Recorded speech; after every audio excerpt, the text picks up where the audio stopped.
करें।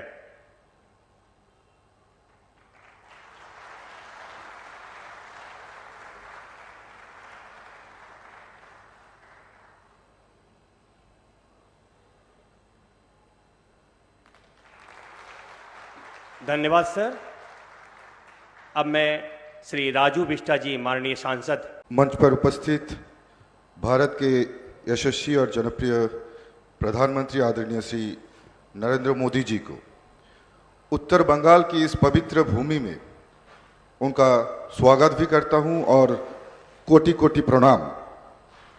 मंच पर उपस्थित पश्चिम बंगाल के माननीय राज्यपाल डॉक्टर सीवी आनंद बोस जी, बंगाल विधानसभा की नेता प्रतिपक्ष श्री शुभेंदु अधिकारी जी, केंद्रीय मंत्री श्री जॉन बार्ला जी, मंच पर विराजमान सांसद श्री सुकांत मजुमदार जी, राजू बिस्ता जी, सुश्री देवश्री चौधरी जी, खगेन मुर्मू जी, बंगाल विधानसभा की विधायकगण और नॉर्थ बंगाल की सुदूर इलाका से आए हुए मेरे भाइयों और बहनों, विकसित भारत के लिए विकसित पश्चिम बंगाल का निर्माण बहुत जरूरी है।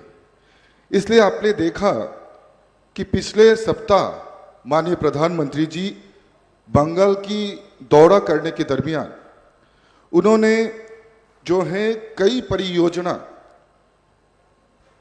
बंगाल की जनता को स्वागत दी और उसके साथ साथ पश्चिम बंगाल के लोगों के लिए माननीय प्रधानमंत्री जी के मन में जो विशेष जगह है वो भी फिर से एक बार दिखाए। राजा राममोहन राय और गायत्री देवी की इस धरती को माननीय प्रधानमंत्री जी किस तरह से उनका दिल में इसके प्रति सद्भावना है, वो बार बार माननीय प्रधानमंत्री जी का जो संभाषण है उसके दरमियान हम लोगों को सुनने को मिला। मैं यही कहूंगा कि भारत के युग पुरुष प्रधानमंत्री के जो विकसित भारत की सपना है, वो सपना विकसित बंगाल के माध्यम से ही संभव है, क्योंकि हर राज्य को विकसित होना है और इस डेवलपिंग नेशन से डेवलप नेशन की जो इसकी जो यात्रा है, इसमें जो मेन है कनेक्टिविटी और इंफ्रास्ट्रक्चर डेवलपमेंट, और जिस तरह से कई परियोजना पश्चिम बंगाल के में हो रहा है, इससे पश्चिम बंगाल के साथ पूरे देश का कनेक्टिविटी और स्ट्रॉन्ग और मजबूत हो रहा है और उसके साथ साथ जो है बंगाल भी विकसित हो रहा है।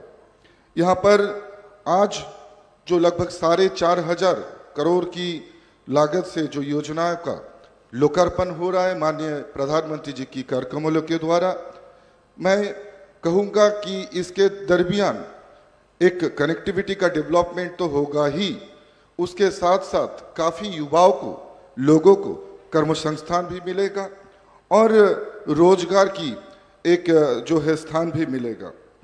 जहां रेल विद्युतीकरण और लाइन को डबल किया जा रहा है, वही घोषपुकुर धूपगुड़ी सेक्शन रोड बन जाने से पश्चिम भारत के पूरे देश के साथ कनेक्ट होने में और तेजी से मदद करेगा।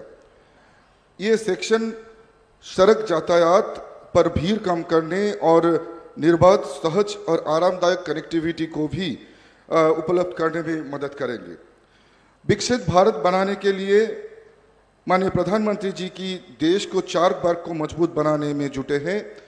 ये वर्ग है युवा, महिला, किसान और गरीब। देश की यही सबसे बड़ा जाति है, ये माननीय प्रधानमंत्री जी मानते हैं। आधुनिक कनेक्टिविटी समृद्ध और सशक्त राष्ट्रों का निर्माण का रास्ता हो। इन विकास कार्यों से राज्यों को आर्थिक विकास की गति मिलेगी और युवाओं के लिए रोजगार के नया आयाम भी खुलेंगे।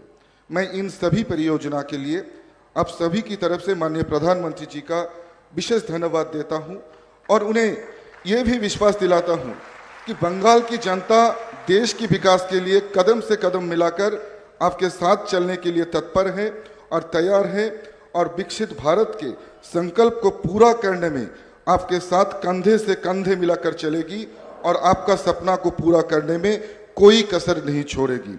इन्हीं शब्दों के साथ मैं अपनी वाणी को विराम देता हूं। जय हिंद, वंदे मातरम, जय भारत।